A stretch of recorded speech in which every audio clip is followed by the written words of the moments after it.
విద్యను అభ్యసించే వాళ్ళు కానీ విద్యను బోధించే వాళ్ళనే పంతులు గారని అనాలి.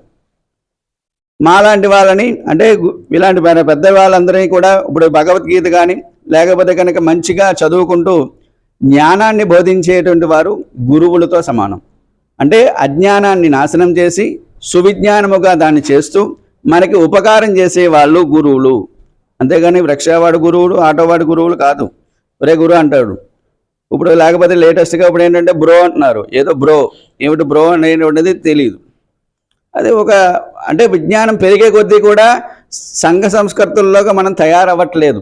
ఇప్పుడు ఉండేటువంటి బాధ అది. కనుక సంఘ సంస్కృతులుగా మీరు కూడా తయారవ్వాలని సర్వేపల్లి రాధాకృష్ణ గారు కూడా తాను ఉపాధ్యాయులుగా ఉన్నా కూడా అందరికీ కూడా సంఘ సంస్కర్తలుగా తాను ఎప్పుడు కూడా తాను నేను గొప్పవాడిని అనేటువంటిది రాధాకృష్ణ గారు ఇప్పుడు మన రాష్ట్రపతి అని చెప్పేసి ఎప్పుడూ అనుకోలేదు. ఆ హోదాలో ఇప్పటికీ కూడా ఎవరు కనబడరు. అలాంటి హోదాలో కనబడితే కనుక తాను నేను అనేటువంటిది ఎప్పుడైతే వచ్చిందో వాడు అజ్ఞానం స్టార్ట్ అయినట్టే. కనుక నేను నాది అని కాకుండా నేను అభ్యసిస్తున్నాను అంటే కనుక నేను మంచిగా తయారవ్వాలి, హితమునిగా చేయాలి అనేటువంటిది మనకి తెలియపరుచుకోవాలి. కనుక అలాగ తెలియపరుస్తూ ఉంటేనే మనం చేసేటువంటిది ఎక్కడ అభ్యసించాము ఆ స్థలము కానీ ఆ గురువుని కానీ ఆ తల్లిని కానీ తండ్రిని కానీ మనం మరిచిపోకూడదు, హేళన చేయకూడదు. ఫస్ట్ మీరు ప్రిన్సిపాల్గా నేర్చుకోవాల్సింది అది మెయిన్.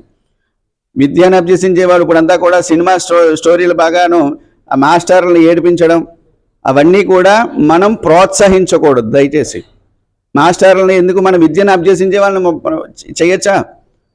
చేయకూడదు. అలాగా చేసే వాళ్ళందరినీ కూడా మనం ప్రోత్సహించకూడదు. అలా ప్రోత్సహిస్తే కనుక మనం కూడా అలాగ అజ్ఞానంగా ఉన్నట్టుగానే భావన. కనుక అలాంటిది కాకుండా మంచిగా విజ్ఞానాన్ని సువిజ్ఞానముగా 1-2 నిమిషాలు మనం తిరుపతి వెళతాం.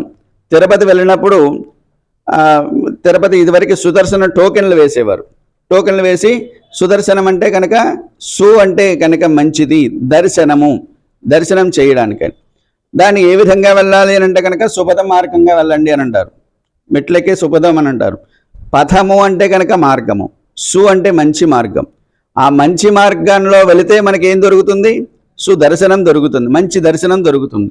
అలాగే మనం ఎంచుకున్నటువంటి మార్గము మంచిగా ఉంటే అక్కడ ఉండేటువంటి దర్శనం అంటే కనుక ఇప్పుడు మార్గం బాగా ఉంది కాబట్టి ఈవిడ ఎక్కడికి వెళ్ళగలిగింది? ఎవరెస్ట్ ఎక్కగలిగింది.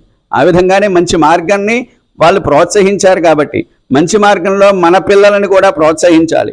వాడు చెడిపోతున్నాడా మంచిగా ఉన్నాడా అని చెప్పేసి స్కూల్కి పంపించేస్తున్నాం కదా, క్యారెల్ ఇచ్చి పంపించేస్తున్నాం కదా, వాళ్ళే చూసుకుంటారులే అనుకుంటే కనుక ఫస్ట్ హితబోధ చేయవలసింది తల్లిదండ్రులే. వాళ్ళకి హితబోధ చేసిన తర్వాత గురువుల్ని సంస్కారం చేయాలి. ఏ విధంగా సంస్కారంలో చేయాలి, వాళ్ళని ఆచరించాలో అనేటువంటిది తెలియపరచుకోవాలి. ఆ తల్లిదండ్రులు బాగా ఉంటే కనుక తల్లిదండ్రులు చెప్పినటువంటి